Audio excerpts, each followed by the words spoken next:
Welcome to another episode of Coffee with Mirko. I'm your host, Mirko Bamasa, and I'm from Coffee Fixation. I'm hosting another episode with a coffee professional. Today we got Benjamin Putt. Very excited to have you. If you're new, just feel free to share this with your friends. And the man himself is right on time. Let's bring him up.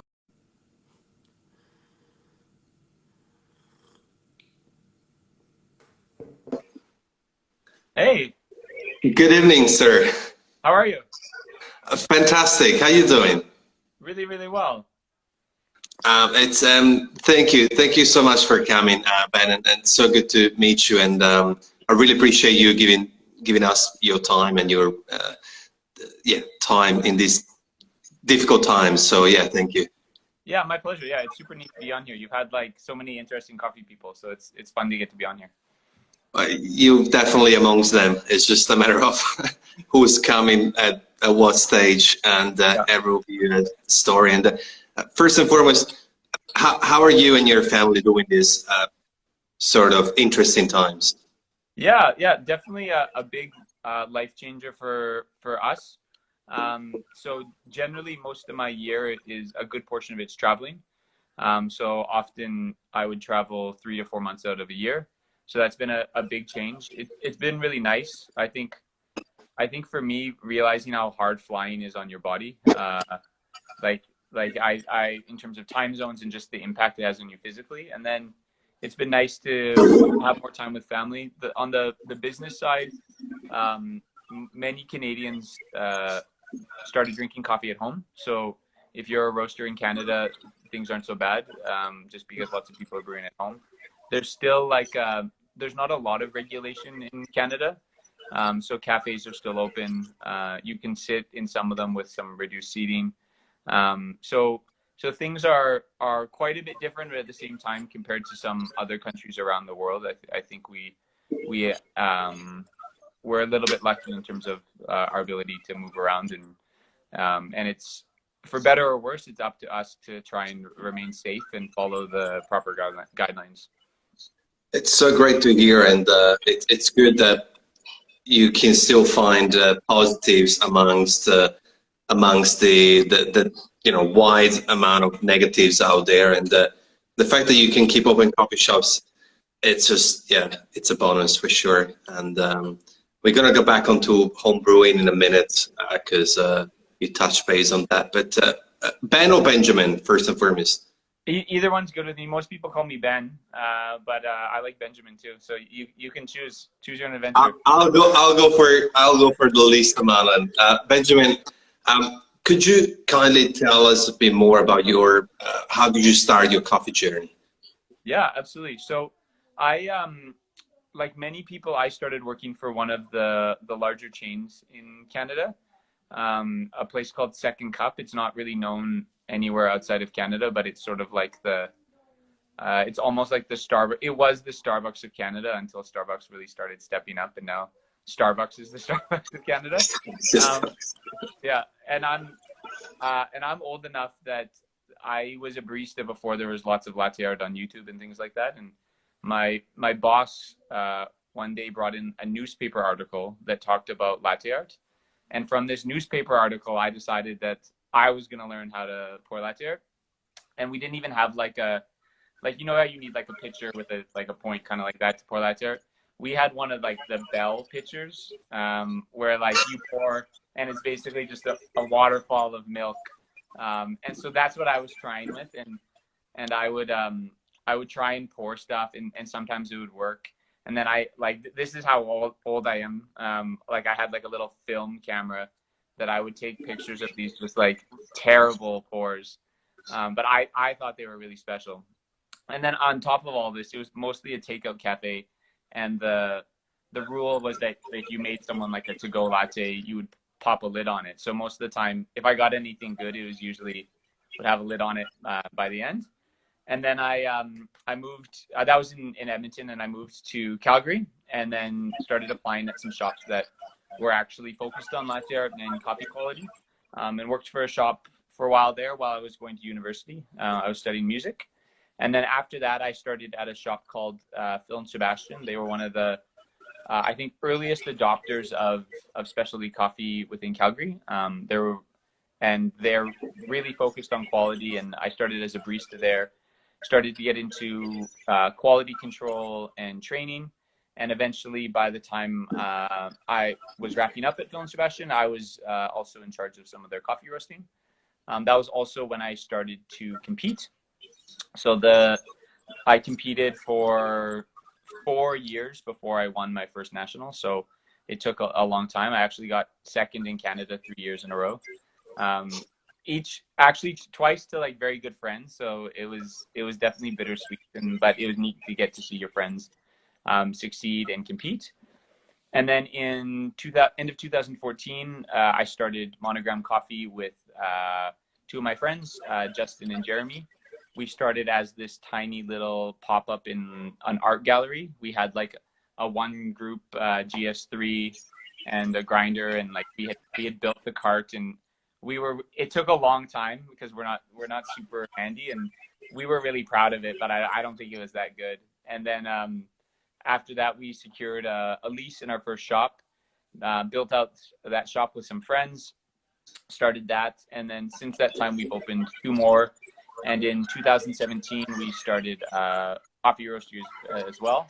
So we've been roasting for almost 3 years, I think, just coming up on 3 years.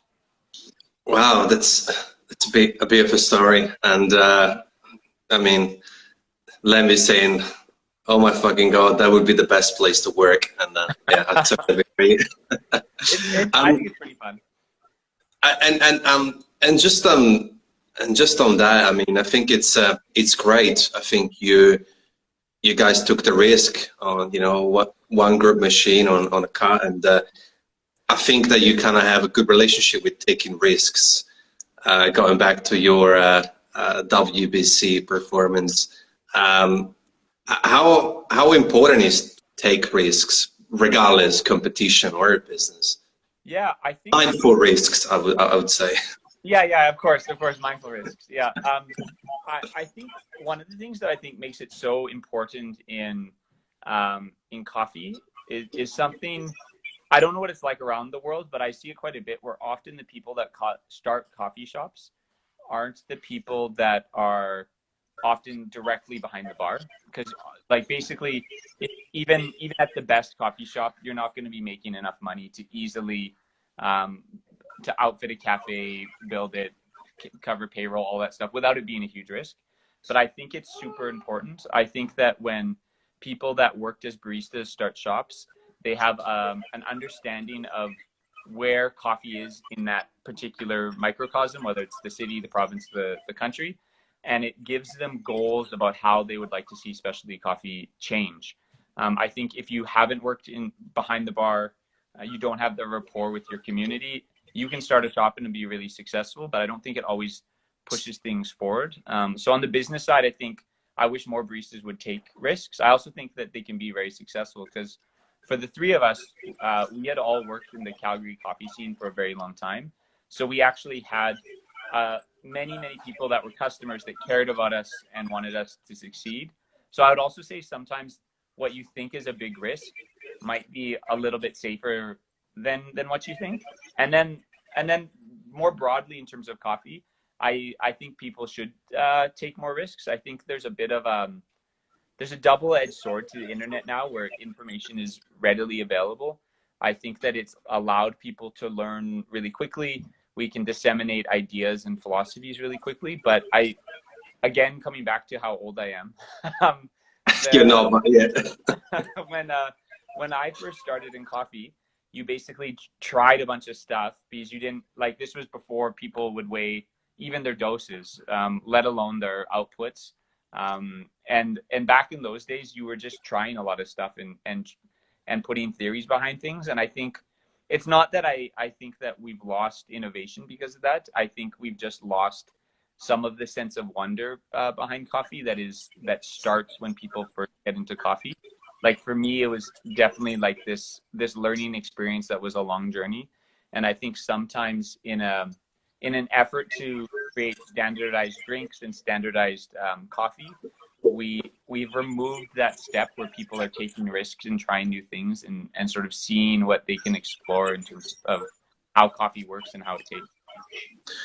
Which is quite interesting. I think you know, I still remember myself the clicks and incredible how scales now even at home are pretty much only with scales, which is anyway crazy. Well, Lamb was talking about hitting the side of the portafilter. Yeah. And I remember like the base. If you were a good cafe, you would knock it with the handle, right? And if you were a bad cafe, you'd hit it with the base. I also remember the only scale we had in the first like good cafe I worked in was a bathroom scale, so you can measure how hard you were tamping. But that was well, there you go. I think it's pretty interesting. And in terms of competition, like what do you have to say around risk? What do you have to say around the fact that you know, to win you gotta kind of think outside the box and you kind of have to just do it? Yeah, so that's also maybe everything will be a double-edged sword in this talk. So there's something interesting about competition where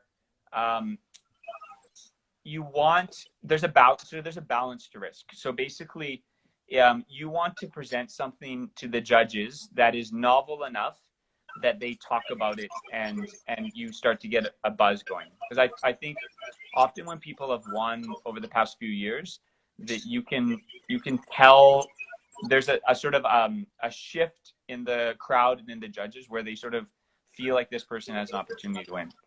But there is a sort of a catch to that. There's two things. So the first one is maybe your risk is actually not successful. Like creating new things in coffee is really difficult, especially within the format of the rules. The rules sort of paint a box and you sort of have to be able to work within that.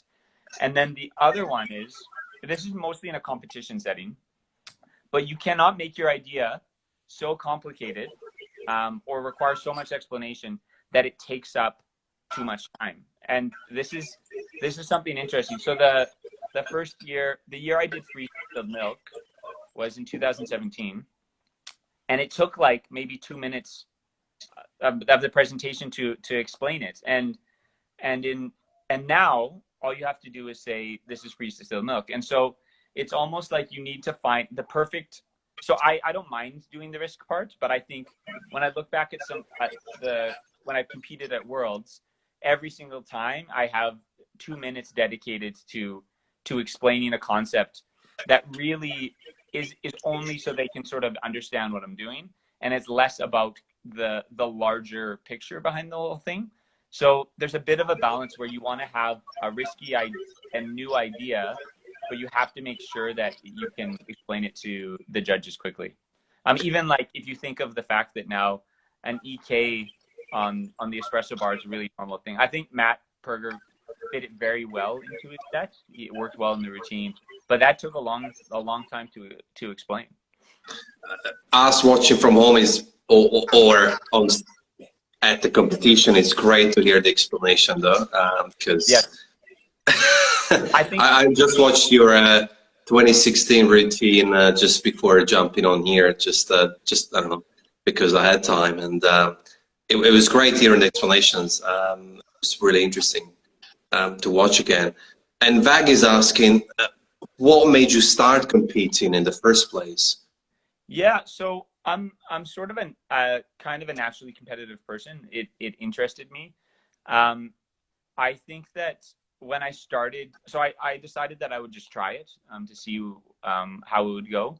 But I think it's one of the best ways to learn about coffee. I think even now, every time you compete, it might be learning a different aspect. So when you first start, it's like, can you master the technical score sheet? Like, can you tamp straight every single time? You have no waste. And then the next time it might be figuring out more about dialing, or maybe like your latte art needs improvement. And it just keeps moving on and on. And you still have to go back and refresh those skills. So every time I compete, I have to go back to some of those early steps. But then also there's new problems that I'm trying to solve. So like, how to roast coffee for competition really well, how to source coffees that are good for competition. So for me, to answer the question, for me, one of the most appealing things about coffee is that you will never learn everything about it. You'll always be finding something new that you don't know and that you can explore. And I think the competition is sort of a concentration of that, that in competition, you basically are always going back to that continuation of learning. Yeah, and learning is also important. It makes you, see your progress as well, because sometimes we can be hard on ourselves, but it's important to see where we, where we came from. It's like, wow, hang on, I used to work in this whatever Starbucks of Canada, putting lids on it with this weird jug, and now I'm doing full immersion espressos into AeroPress in front of world barista. Like, I think it's important to be kind to ourselves, as long as we are aware of there's always room for improvement and learning new things, as you said, but also not to be overly judgmental towards ourselves. Yeah, I think that's actually an interesting point that you made, that within the competition, you actually have a quantifiable measurement of your improvement, which is actually sometimes the improvement can be so small that you don't notice. But if you have a calibrated judge, whether it's sensory or technical, that can say like, hey, you actually got better. And that actually happened the first year I went to Worlds. I didn't make finals, I got 11th. And the next year I actually had almost the same panel in semis that I did in the next semis. And afterwards they met and they're like, hey, you actually got better. And so it was a nice feeling to like, so I think that's an interesting point you made, that competition can also do that. It can measure those sort of micro improvements that you're making that will build up to something larger. Yeah. And going to your point about roasting coffee for competition, how important is to build trustworthy long-term relationships at Origin? Obviously I know that you've been a few times at 90 Plus and many others, I'm sure. Yeah, I think it's really key. But for many reasons. So I think one is building that relationship. I think is just important to anything you do in life, to have partners that you trust and want to see you succeed. I think the other thing, if you're looking at purely from a competition standpoint, when you get a chance to work with a coffee and you get like a full year or however long you have that coffee to dial it and brew it, I actually think your understanding of it in subsequent years gets better. So we have several farms now that we've worked with them for 2 or 3 years.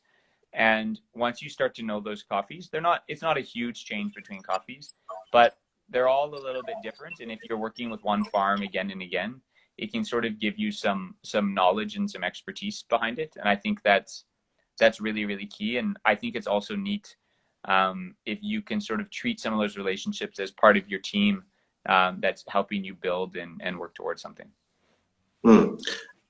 That's great. I think you're right. Relationship building, no matter what you're doing, is just so important. And it goes kind of hand in hand with my next question.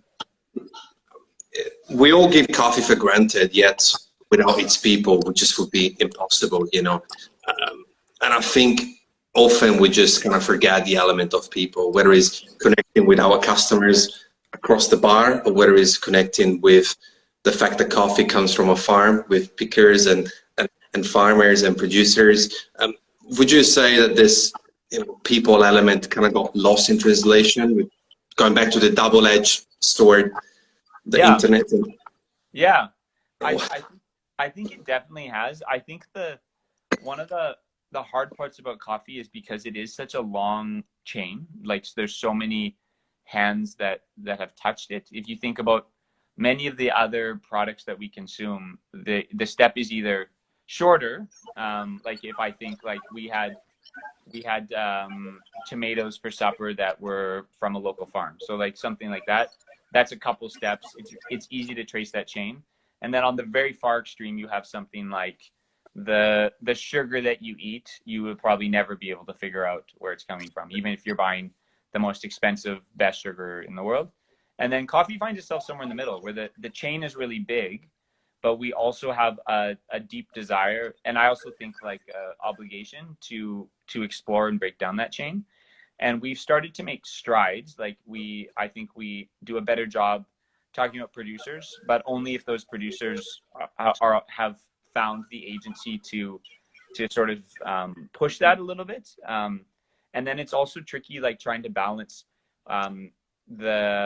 trying to connect all that community, but still be respectful of producers and not use that relationship with producers as just like as cheap marketing. And then the hardest thing in my mind, and I don't have an answer for this, I only have the question, is how do you properly represent and compensate all the pickers? I think that's one of the hardest ones, because most countries don't have permanent pickers. They're often the workers that move from place to place, and I think that is maybe they're the most vulnerable out of all of them. I think they're the hardest stories to tell. They're the hardest, coming back to measurement, it's the hardest to sort of keep track of like how they're doing. Is their plight improving or getting worse? And I think this is going to be a big question in coffee. For many years, the producer was in the shadows, and we had to talk more about that. And we still have work to do there. There's many smallholder producers that don't get the attention, the respect, and the compensation that they deserve. But shortly behind that, there's going to be a big, I think it should happen already, but I think there will be more and more of a realization that the people that are picking our coffee need to be recognized as well. And you raise such a interesting and complicated yet point where maybe we should look at innovation, because often we think innovation as a business point of view. We think, how can we make this faster? How can we optimize this? But innovation can also be done in a human level, and innovating and making things better. I think that probably, pricing is a starting point, because ultimately they are giving up their time and their labor in exchange of a ridiculously low pay at the moment. So price definitely is one.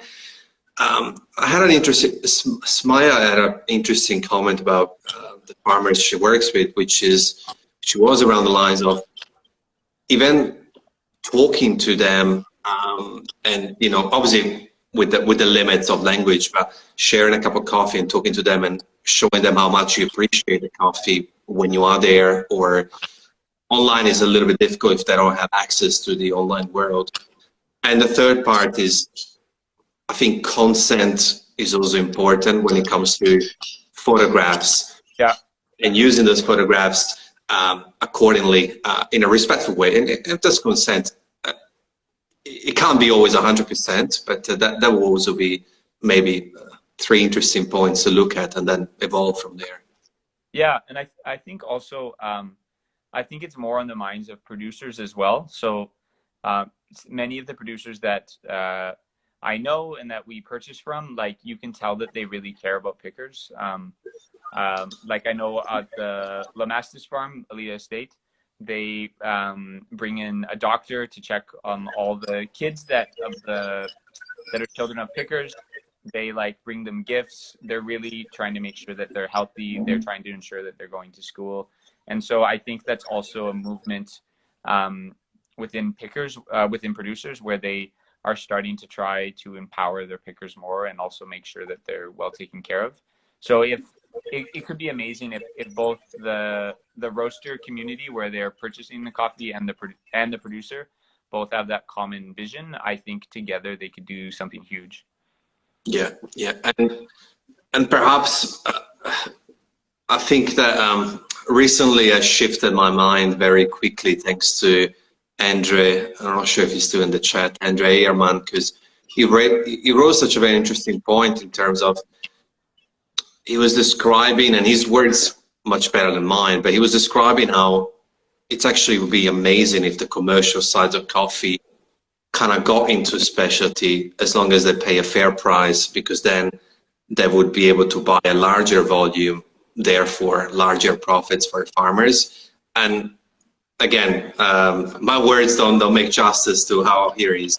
how Andre explained it, and I was like, and I had to sit on it and think about it. And I think it's quite correct on a logical level. So I think that we got a big role in not demonizing necessarily commercial, but just maybe perhaps thrive towards working together rather than against.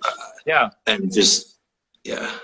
I think there's also, I think there's some people are trending away from it, but I think for a long time in green buying, there was, well, for a long, it's starting to have more women in it, but for a long time it still is mostly a male dominated industry.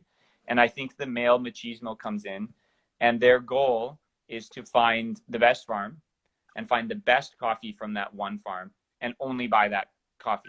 And so basically the producer spent the same amount of money, the same amount of time processing those other coffees. And I think coming back to like buying in bigger volume, I think that needs to happen more often, where more roasters need to commit to buying the entire harvest from that producer. I don't think, I think that's something, I was chatting with someone else about this recently, where the coffee industry's idea of ethical is paying a good price for coffee. But like, imagine if you went into a wine shop and the person that owned the shop was like, we're a great wine shop. This wine is really amazing and we paid a lot for it. You'd be like, yeah, you paid a lot for a product that's quite rare, that other people want. Of course it's gonna cost more. And so something that I think we need to change, if we really want to brag about prices, we should say we purchased everything. We purchased the coffees that didn't score as well, and we're going to figure out what to do with them, whether that's a blend, or we really work on how to roast them properly. I still think that paying high prices is still a rarity in the industry. I'm not disparaging it, but I think if we sit on that as our claim to fame for too long, eventually people are going to start asking, like, so if you have a really rare geisha and you pay $50 a pound for it, was that really amazing, or did you just need to pay $50 a pound for it? And so I think we need to start thinking of new ways we can support producers. Otherwise, we're going to get called out on it eventually. Yeah, this is another moment where I will need to sit down and digest what you just said. I think it's really interesting, and it kind of popped in my head what conversation I had with Tim Wendelbo, and he was discussing the importance to him of having this long-term relationship with the same farms, regardless of how their coffee scored that year, regardless of the quality. And his workers were, saying they kind of getting a little bit bored of having to deal with the same coffee all the times. But he just said that, they don't get the point. The point is that it doesn't matter. It's just like the relationship is just the bigger picture, rather than going and find better pricing or better coffee or other coffees, which is interesting, goes back to people. So I think relationship, volume, right price. Yeah, look, it's a big topic. And Mr. D-Train saying they're only paying a good price for a certain amount of coffee. Roasters are unfortunately scared of the risk involved buying a full farm production. Yeah, exactly. That's exactly it. And that's where Andre was talking about the buying power of more commercial. But then, of course, it brings, are we going to trust that they're going to pay a fair price, or they're going to really try to bargain for a cheaper price? Yeah. Eventually, there's a bargain on everything. Because if you buy more, you want a better price. So it's interesting. It's definitely a very interesting and big topic. But I think it requires a platform, because I think it all comes down to that gratitude. Like you said, at the beginning, the pandemic is giving you an opportunity to be grateful for home brewers, because now they can still buy coffee if your body is feeling better because you're not flying on the clock. And I think giving this topics a platform is important for people to start appreciating more and be more grateful towards their cup of coffee they have every morning. Mm-hmm. Absolutely. We just hit the half mark, and I got a routine ritual out of the box question. I hope you're prepared. If you could, who would you like to have dinner with? And it can be anyone. It doesn't have to be in the coffee industry. Whoever you want. Really? Do they have to have already existed? Nope. Anyway, I'm just, this is your dinner. So I think so with how like unpredictable the world is, it would be interesting to have dinner with someone. It almost wouldn't matter who, but someone that is from like 1,000 years from now. Hope as long as they're still around. You might ask for that, and then you get back from the whoever is granting your wish that there's no people left, but you know this maybe like cockroach survived, and you can have dinner with them. But it'd be neat to at least get some. I wouldn't ask too many questions, but just enough to know like how worried I should be.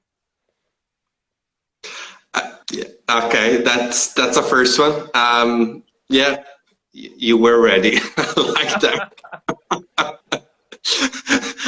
I do like that. Thank It's you. been a common question I've asked other people lately is like, would you rather go back in time or forward in time? And so I would generally rather go back, but if I was gonna have someone for dinner, I would bring them back to our time. It's interesting, which is way off coffee, but that's something that I've thought about often when I started living in Australia for the past 9 years, and I've noticed across the education system how Australia tends to look forward, and coming from a European country with such a strong history, we tend to look backwards. And this is not right or wrong. This is not right or wrong. It's interesting how I grew up in a system where it's all about, hey, it's important that you know how you got here. It was thanks to this. Meanwhile, here I feel that it's more like, hey, you want to go and be right here in 10 years, you got to do this. So it's Totally. very interesting. I think you even see it in Australian coffee. I often think that if you look at Australia, the rest of the world is at least a few years behind that. Like if you want a glimpse of coffee's future, generally you go look at Melbourne and Sydney and see what those markets are doing, and it's a good indicator of what's coming up. Yeah, or you go on to, I guess, James Hoffman has prediction at the end of the year. Yeah, Yeah, he's actually quite good at them. They're quite something. Like when I read them, I'm usually like, okay, that would make sense, and the rest, I'm like, wow, he's going for it. And then they're usually like James knows something that we don't, or it's sort of insider trading, and he's got enough power that he's predicting it and then making it happen. That's right. And Meg just said, could be a potential barista champ concept. Thanks, Miyako. Yeah, looking forward and backwards. Oh yeah, I didn't even think about it like that. Cool. It's all yours. Anyone listening? You and will take a commission though if you win. no. Just do it. Just do it. I just want to see it. Cool. Benjamin, I want to be part of the minority. I really like that you touched base on homebrewing because Daniel Horvat mentioned that in a cheeky way. He thinks that the fourth way of coffee is going to be homebrewing. Oh. Obviously, he knows that it's not, but it's an interesting concept because COVID forced a lot of people to start brewing more and more at home. Even myself, I used to just like to get my double 3, 4, 5 times a day out of the house because I'm always out, support my local businesses. And now I was like, oh, I'm gonna start using my grinder and my AeroPress. What do you think and what's your take around that? Because what I'm positively hoping for is that by more people brewing at home, hopefully coffee will start to trend more like food is, where now a lot of people, thanks to the master chefs and all the cooking competitions, they're like, I love cooking, I'm gonna start cook because it's my passion. And they do pay the $300, the $200 dinners and pay more for dinner and food when they go out. Yeah, I think it's going to change a lot of things. So I think we've already seen a different version, but something similar. So especially in North America, when specialty coffee first started, like the third wave type of thing, all these cafe owners told themselves, if I make good coffee, that's the successful business. Like I don't need to have good customer service. I don't need to offer anything else.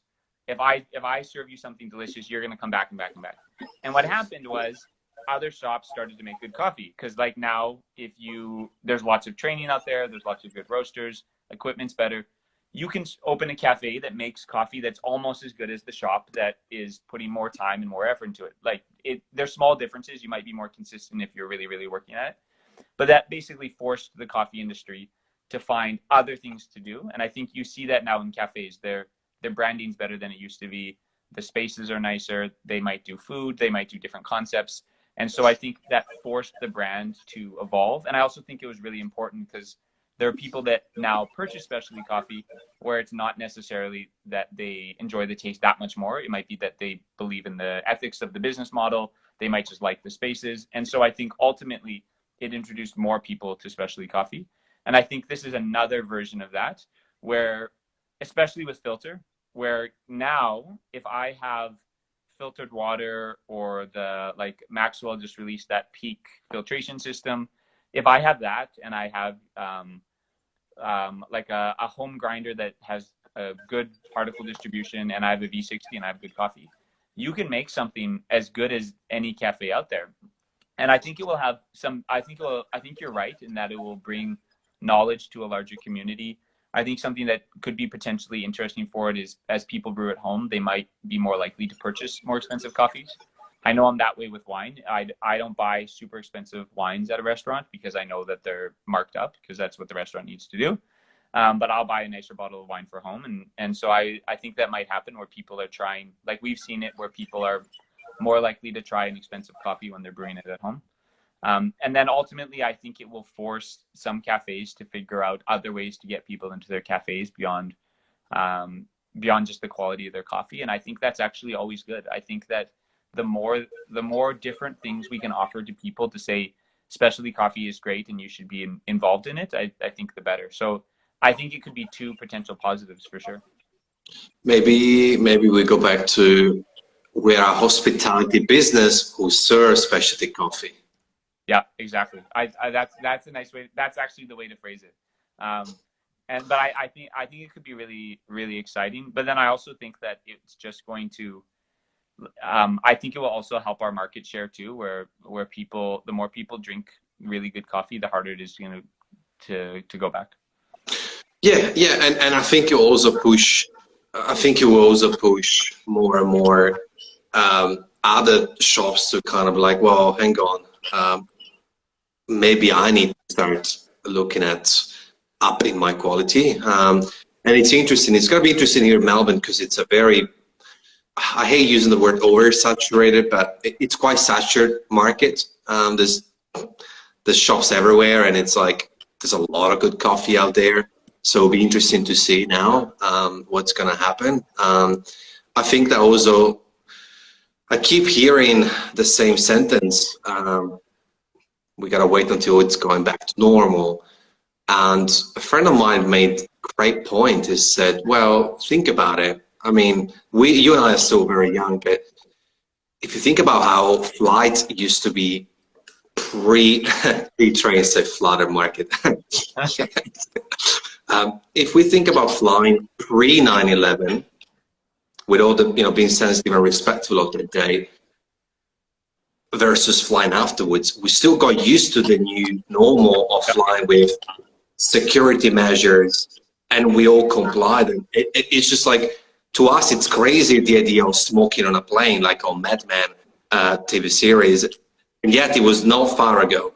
So I think that we need to start kind of wiring the fact that even in coffee, this is going to be normal. It's going to be more online transactions. There's going to be more virtual conversations. It's going to be more home brewers buying expensive coffees, and we just need to figure it out on how to what do you think is going to be next? Yeah, I think the only place where I've found difficulty, so like many others, when everything shut down, we moved a lot of stuff online. So we did a bunch of classes online. We've done some training online and things like that. The only thing that I find tricky is, and maybe this will get better as we standardize more and more things, is that when you drink a cup of coffee, it is hard to know if the person on the other side of the video is having the same experience or is having a different experience, and are they having a different experience because it's just them? Like, do you have the same product in front of you? And I find that one's really hard in my mind, because especially if you're trying to enjoy something together, there's something about the shared experience that I think is powerful in coffee. Especially delicious coffees. To me, that's the sign of a really good coffee, where it's so good you need someone else to taste it. And I think that we can still have those moments, but they are quite different when you're consuming the same version in a sense, but it's not the same thing. That's the only breakdown that I've personally felt so far. I don't think there's an easy switch for that. And I think what will happen, I agree that people will adjust, but I think they'll still once in a while be like that pang of yearning for some of the old ways. And I think if businesses can find ways to sort of scratch that itch for people, like, I don't know what it is, but it could be like you have classes at home where people can drink, or you design your cafe setup to feel a certain way, or finding those little things that can still connect people to their past, I think will be really beneficial. Yeah, because ultimately in this online world, it's so hard just based on one ingredient, water. It's like you're the same coffee, no matter how you brew it, but you send it to me, to VAG, and to even D-Train. It's like, it's going to always taste different. And that's okay. Maybe if David's brewing it, he's like a top brewer, so it's going to taste very different. It's going to be tasting very different from mine, that's for sure. Perhaps we could look at what the online world has been doing, and what other industries have been doing, maybe creating your roastery and coffee more and more like a mecca, more and more like a meetup kind of situation, where it's like, it's no longer just to come to Monogram to drink a coffee. It's about coming and drinking it with you on 1 hour, like just the same way as you've done it online, but once a month or a quarter, you do like a private, table chef experience sort of comment, where you kind of brew. I don't know, it's something along those lines, even though it's logistically hard, but I don't know, that's what, streamers do, that's what YouTubers do, that's what a lot of other industries, like I used to be in the wine industry, and I remember taking customers to our vineyard sellers, partners, and give them the full experience literally from grape to glass. Often they ended up drunk, so I didn't remember. It was easier. But yeah, perhaps that's interesting. There was a can't screw it up when you have good green roast and water. Yeah. He's being very humble, but so David got I think it was, I can't remember if it was nationals or regionals, but got a perfect score in Brewers. The only person to ever achieve it. He brews all right. Yeah, he's okay. He's okay. He's not 100, but not 101. So. I got more chances to drink coffee with Ing one day than with you. Hopefully, I can fly to Canada, but we struggle now to get to South Australia, Melbourne. So literally lonely country. So now going back to the difference between industries. There are two major differences when it comes to coffee and wine, and that's something that David is passionate about too. One is price, which we kind of have touched base on, and the other one is what we just talked about, the fact that we see now more and more coffee sold overseas, but it's not just quite the same. It's usually very localized, the percentages of coffee roasted, because I'm not sure your numbers, but mostly probably in that concentration of Canada or maybe North America, but not as much as in Europe or Asia, Australia, Africa. What do you think it could be a good way to bridge that gap between sort of the gap of locality? The gap of availability, and kind of make it more kind of just like, hey, it's like wine, you can buy it no matter where it is. I mean, we all love French, Italian, whatever wine, and yet we buy it from all over the world. Mm-hmm. I think one of the hard parts about coffee is that in wine, it's up to often one person to interpret that flavor profile. So you have a winemaker, and they choose the grape that they're going to ferment. They pick it however they want.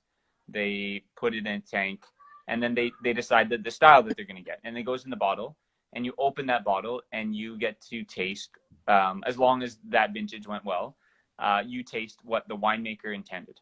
And that on top of that, the winemaker is moving in probably days, in a sense, most of coffee. Once it's past the farm, we're talking more seconds. So like a few seconds on a roast can ruin the whole thing, a few seconds on an espresso or a few grams. And so our margin of error is higher. But the problem with coffee is you have the producer's intention with that coffee, what they wanted to do. And I think that's getting better and better with technology and knowledge about fermentation. Producers, I think, really know what they're putting out. And then it goes to a roaster, and they have to interpret that coffee.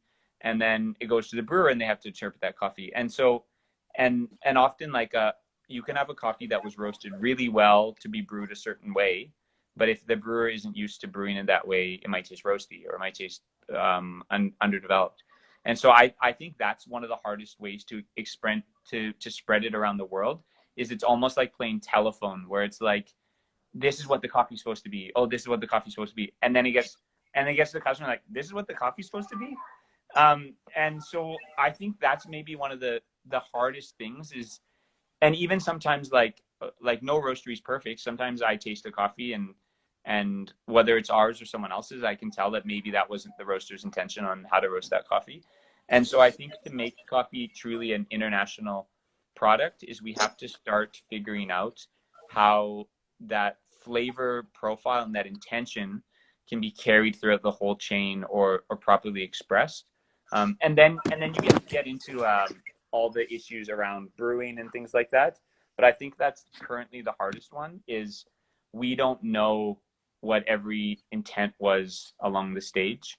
And if we don't know that, then how can we tell that to a customer?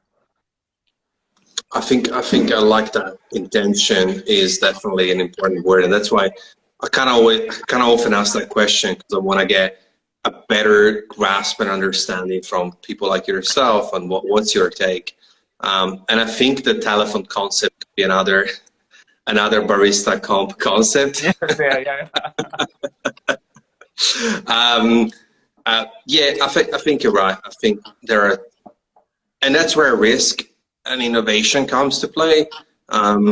Looking at Mame, Matthew was talking to me about their new kind of project of where they send a full pack, even including the same water, which is interesting. It's kind of like, to my knowledge, one of the first ones to a degree of like, okay, well, that's interesting. I never personally heard of it. So I think it kind of, this issue is what shall push the industry to think like yourself and take a couple of mindful risks towards trying to bridge that gap, because that would be fantastic.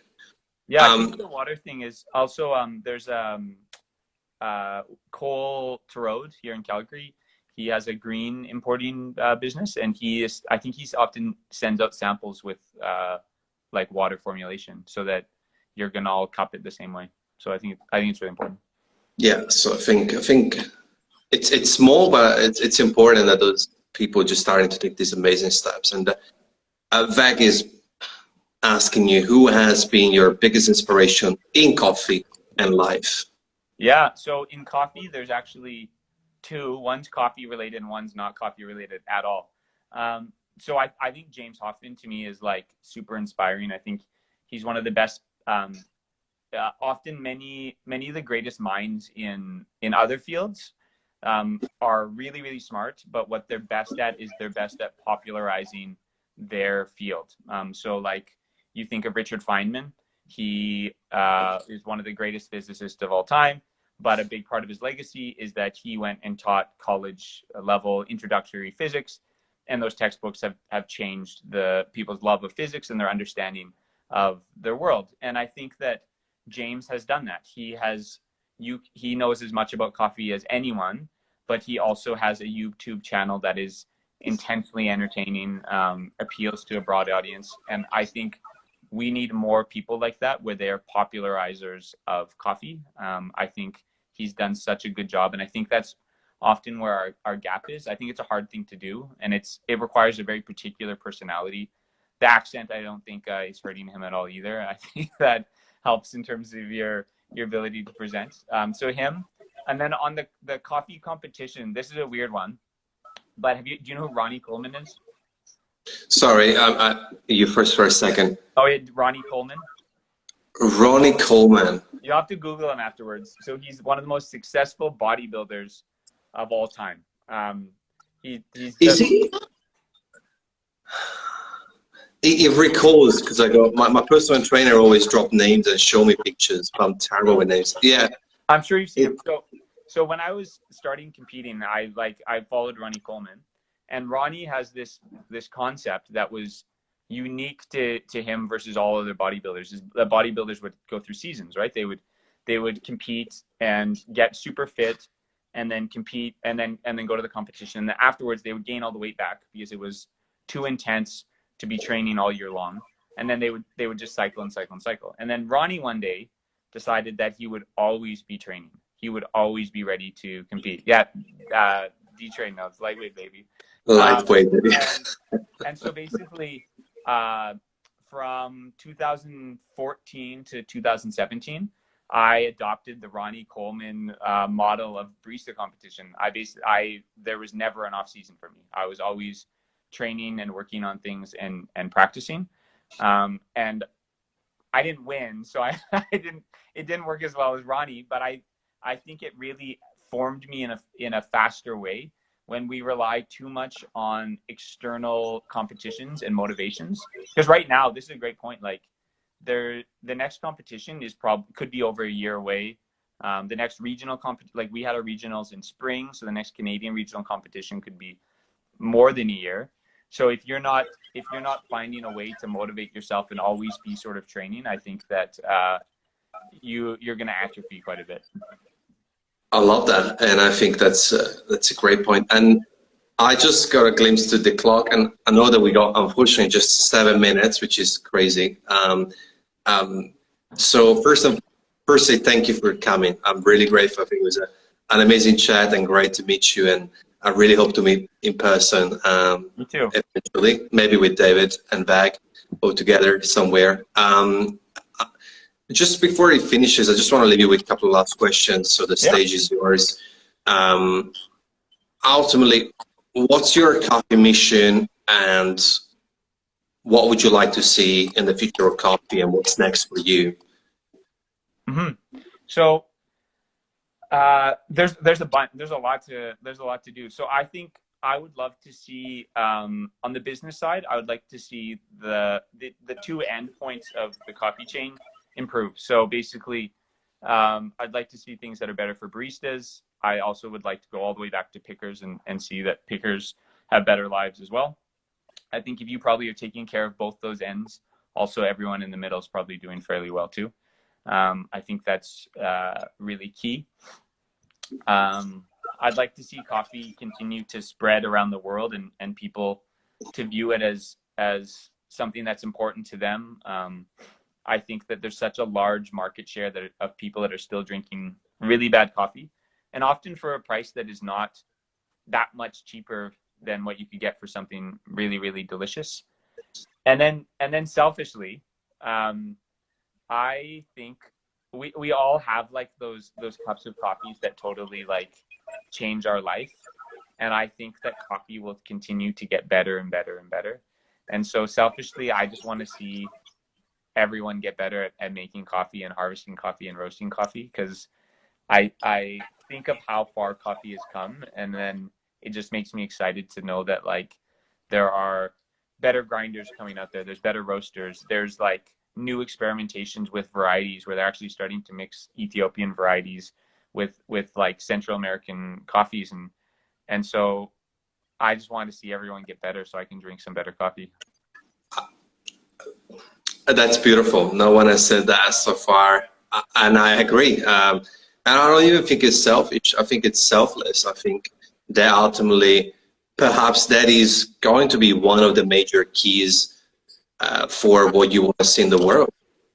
Because if everyone keeps improving, then more people are going to drink it, then more people are going to pay more. Then eventually, it will be a chain effect, a domino effect, all the way back to the people that need it the most. So I think it's not even that. I mean, I get why you said selfish.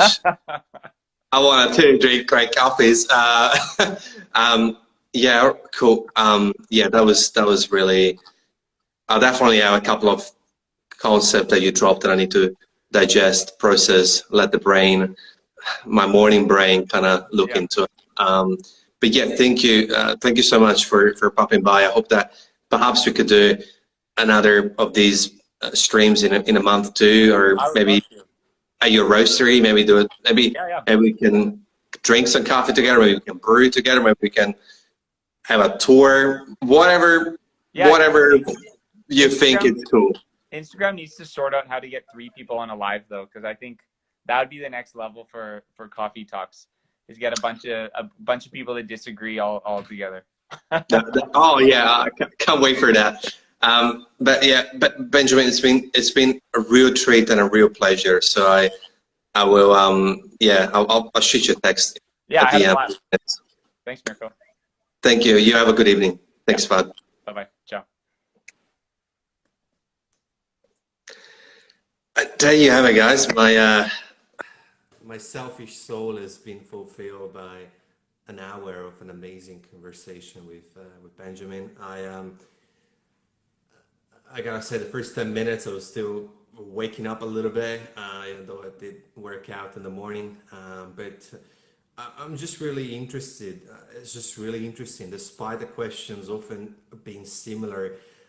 Everyone has a way to answer. Everyone has the way to process, and every guest has a different way to sort of explain themselves and drop new concepts. So it's a consistent evolving situation to say that coffee is beautifully personable, enjoyable experience on such a single level, as in on a one-on-one level, on a human level. So I really appreciate that, because it's been, I think, 67 episodes so far, and so far I haven't found two people that said the exact same thing, similar.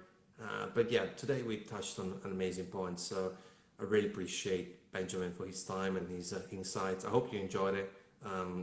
If you're new, just feel free to reshare this, take a screenshot, and I hope you enjoyed it, and hope you're safe. And yeah, big shout out to people who made it all the way to the end. Morning usually are difficult, but whoever is still in the house, thank you. I really appreciate you guys, and yeah, stay safe, keep drinking coffee, and I'll see you next week with 3 more guests. Take care.